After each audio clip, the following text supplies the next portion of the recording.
this is Teacher Crystal. I am here with a video about working for VIPKid and traveling. Can, how, and why to do it. Yes, it can be done. I've been with VIPKid for 50 days now. I've taught 95 classes and I have traveled extensively already while doing so. I've had road trips and I've had flights, okay, out of my state. Fortunately, I've been in the same time zone. Here is my tip number one to remember if you are going to travel regularly like I do. I know I will be traveling. I'm going to be going to Europe. I travel all the time. I go with my husband. He has a job basically where he works from home. And then his office, if he ever needs to leave home, he's traveling. We've been together 9 years. I've traveled with him this entire time. My prior jobs have been I've modeled, I'm an actress, but I don't live in a state where I would be an actress right now, so I'm not really an actress, but I do have my SAG union card, so I'm still involved in some of the acting stuff, but I'm not actively acting. I have my own business where I make handmade products. I make soaps and body scrubs and bath teas and candles and fragrances and stinky room sprays and all this other stuff.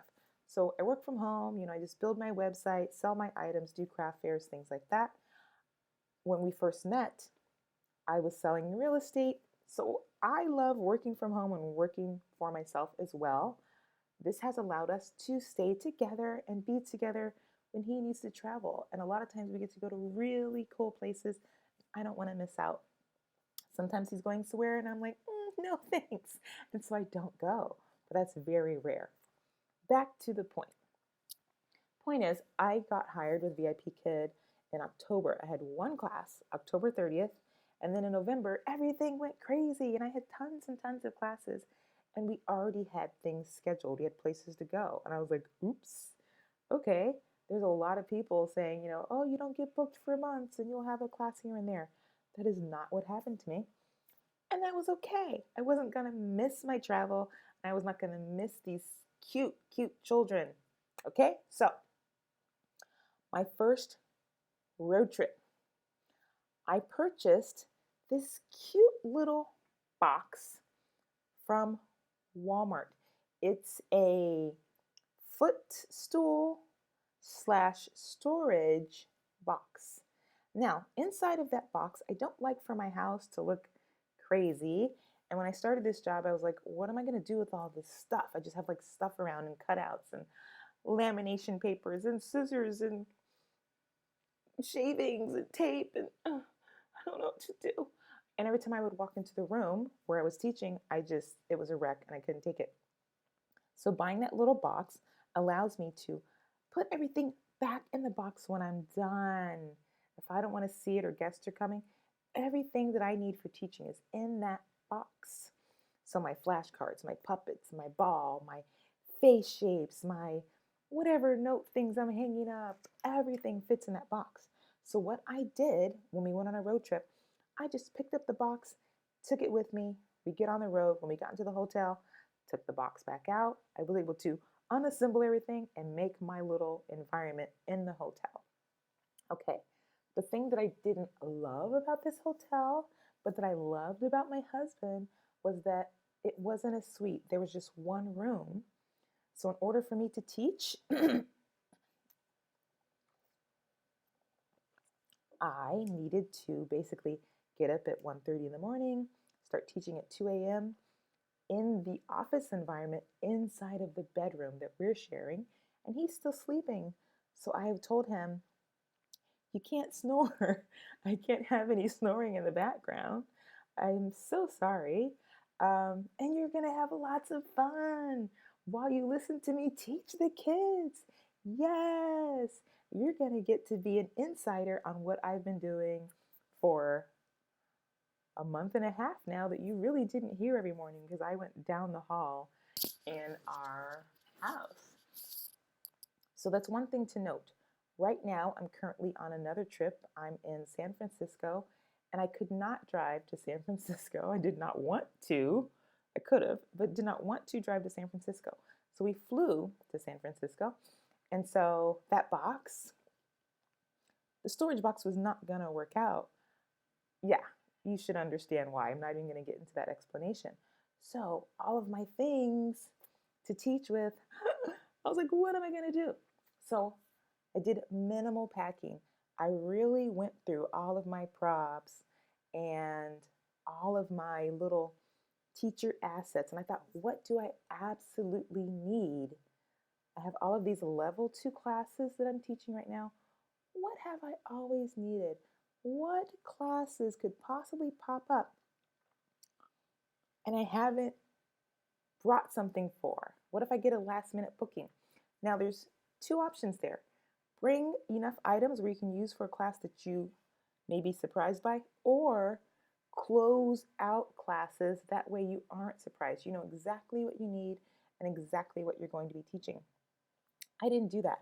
I left spots open. I left 24 hours open. I like getting the 24-hour bookings because you get $2 extra.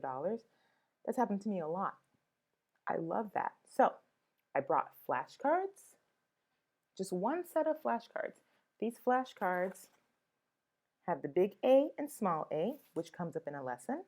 They have photos of food. They have photos of animals, which comes up in the lessons on level 2. They have bright colors that I can use for colors lessons. They covered almost every single lesson, okay? That helped a lot. The second set of props that I used was props for the face lesson. I brought props for emotions. I brought props with me for seasons. And I brought the props with me that would coincide with the family lesson. Okay? I knew these would cover all the bases, literally, for level 2 classes. Now, if anything else came up and the child needed a visual, then I brought 2 dry erase boards. I have 3 dry erase markers, a red and a blue, which also covers color, the color lesson.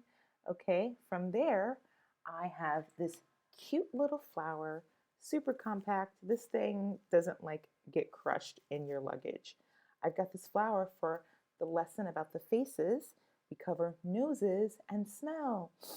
So I use this for smell. It also covers several lessons that mention flower, so I can show them what a flower is. It also covers in a color lesson. The colors are red, blue, and yellow. Okay, so I've got all the colors needed for that. I've got this nifty little sign that I made telling the child to circle or telling the child to draw a line. When I hold that up, the parents read it, they instruct their child. We're good to go. Very good job circling. Yes. I have these cute, very cute little puppets. Okay, they cover, once again, the lessons on animals, like farm animals, wild animals, savanna animals. Crazy compact, okay? This did no damage to my luggage. My luggage was perfectly fine with these little bitty things. At this point, we've got a couple of note cards, and everything was able to fit into a quart-size bag.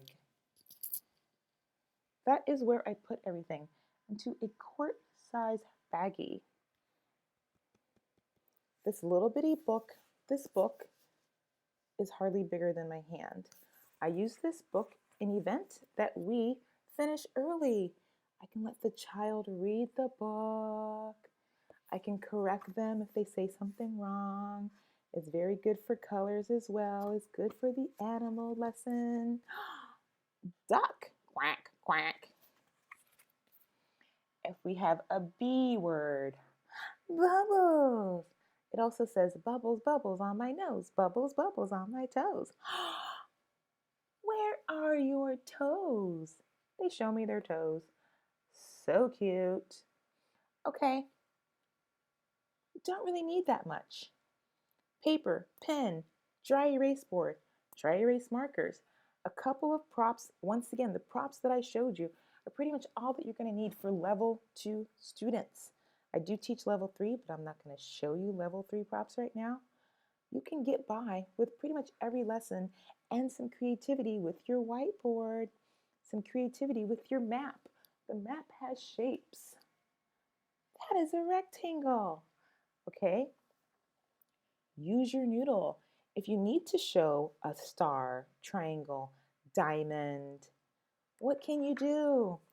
You can put it on your dry erase board. Look at that. Look at how smart you are. You figured it out. Yes. Uh-huh. You can make your shapes on your dry erase board like a smart teacher. What shape is this? What shape is that? Good job. Yes. You see what I'm saying? You don't need to have a square block and a star block and a diamond and a circle and you're going crazy and you've got 5 pieces of luggage just for VIP Kid. Last but not least, whoop, I lost it. My ball. I love this ball. This ball comes in handy for the lessons about playing with friends. It comes in handy for lessons about country.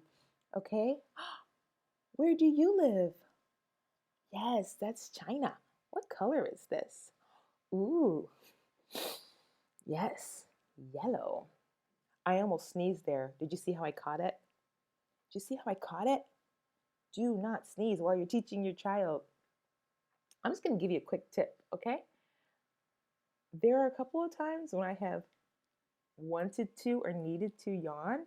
That is when you hold it, smile is kind of coming out of your mouth, and then find a way to hold up your dry erase board.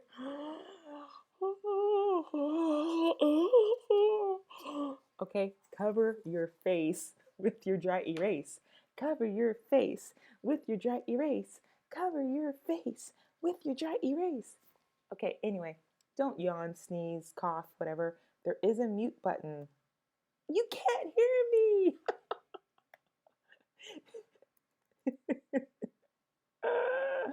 I'm going crazy right now. Use your mute button, people, okay? You need to sneeze. I don't drink on camera, okay? There's things not to do. I know this video wasn't about that, but so bring your backdrop. Bring your backdrop. This map folds up. You can take it with you everywhere. Use some tape. You're not damaging anything. You won't even damage your map. Just put it in the corner, okay? Bring a map. This is a beautiful backdrop. I got it at the Dollar Tree. Bring the few things that I showed you. They will cover all of the lesson 2 classes. They're for sure going to cover level 2 classes, sorry. They're going to cover pre-VIP Kid. Know and be very full aware if you have level 3, what additional things to bring for level 3. There aren't too many. Flashcards, dry erase board are going to always help you out, and you just have to be creative. One more thing to mention is time zones, okay? What time zone are you currently in? What time zone are you traveling to? Okay, right now I'm in Pacific time zone and I live in Pacific time zone. So whatever courses I was signed up for are the same for me. No big deal what time I have to wake up. I didn't need to reschedule anything. If I were traveling to Chicago from Pacific, I would have been able to wake up even later and maybe I would have taken more priority time slots. Depends on the day of the week, what the priority is. On the weekends, the priority starts at midnight. So on Saturday at midnight in Pacific time zone, it goes from midnight all the way through the entire day is priority. I could teach from midnight through midnight on priority time zone and get booked the entire day if that's what I wanted to do. So, depending on where you live, the day of the week, maybe you wouldn't have taken classes. But hey, if it's going to be 5 a.m. that you're waking up now, well, that's great. But remember that in reverse. If you normally live in Chicago and now you were booked and you're going to be traveling to Nevada, what time are you waking up? You're getting up a lot earlier. You're getting up earlier. Your body may not feel like it. I don't know. You got to figure that out for yourself. So be very, very aware. Do you still want to teach your classes or do you need to cancel? I would say don't cancel. I say give it a try. You're going to see that you've got the energy, that you love seeing these kids so much that you want to wake up. I do not have a morning where I drag, where I say I want to stay in bed. I just don't do it. Literally, the first day I taught, I was like, why am I up? What am I doing? But I wasn't that excited. I probably had some fear. Like, what am I about to do right now? Who's going to be on the other side of the screen? What am I going to say? And then I was over it. I was completely over it. Now I get up, I am high energy, I'm ready to go, ready to teach these cute little kiddos. And yeah, it's great. And that is part of the reason why I travel and still teach, because I've told my husband, I don't want to go if I can't teach my classes. I don't want to go. I don't want to go if I can't teach my classes. So we work it out. I'm currently in an NBC Suites. The suite means that when you walk in the front door, there is a separate area with a TV, with a desk, with a sink, with a couch, with a chair. There's a separate door that closes before you get into the bedroom. So this time around on my San Francisco trip where I flew out, I don't have to bother my husband as much. He can still hear me because I've got a big old mouth and I like to get all crazy with the kids. I don't really get too crazy, but I do get excited in my voice. Yay! Good job! I like to clap. If you're happy and you know it, clap your hands. Yes! I am not the little quiet, lazy teacher that's like, read the song.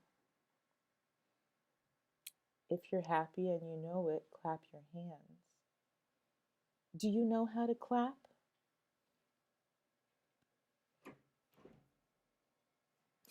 That's not me. Okay. So, yes, he can still hear me. I think he's kind of used to it by now because today when I came back to the room, he was sleeping. So, I think it's just like white noise. It's white noise at this point. Okay. I'm going to be done with this video because I could talk for forever. Please comment, subscribe. Let me know if you have any questions. If you are thinking about signing up with VIPKID, please use my code. I would be so glad to help you, give you tips on what I did during interviewing, how I decorated my room. I actually have videos on that, on what I did as temporary school backdrop that got me hired, and what I used, and what I said, and what I did during my interview process. Use my code, VIPKID will let me know. I will receive your information, and we can communicate, and I can help you through the process. Okay? Thank you. Have a good day. Bye.